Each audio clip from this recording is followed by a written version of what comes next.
Hi buddies, welcome back to my channel. நான் உங்கள் Nithya. Already swing machine ஆக்சசரிஸை பற்றி நம்ம ஒரு வீடியோ போட்டிருந்தோம். அதில் நான் சொல்லியிருந்தேன், உங்களுக்கு இதோட எக்ஸ்ப்ளனேஷன்லாம் வேணும், இதெல்லாம் என்னென்ன பர்பஸ்க்கு யூஸ் ஆகுதுன்னு சொல்லியிருந்தேன். அது எப்படி எப்படி யூஸ் ஆகணுங்கிறத தெரிஞ்சுக்கணும்னு நினச்சிங்கன்னா கமெண்ட் பண்ணுங்கன்னு சொல்லியிருந்தேன். ஸோ அது ரிலேட்டடாக பார்க்க போகிற வீடியோ தான் இது. இது ஃபஸ்ட்டு எதை பற்றி இருக்க போகுது அப்படின்னா, லூப் டர்னரோட எக்ஸ்ப்ளனேஷனாக தான் இருக்க போகுது.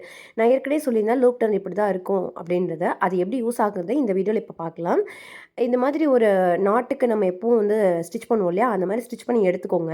எடுத்துகிட்டு இந்த லூப் டர்னரை ஸ்ட்ரைட்டாக அப்படியே உள்ளே விட்டுக்கோங்க. விட்டுட்டு இந்த மாதிரி ஒரு குக்கி மாதிரி ஒன்று இருக்கும், அதை ஓப்பன் பண்ணி விட்டுட்டு மேலே ஒரு அந்த குக்கியில் வந்து மாட்டிக்கோங்க.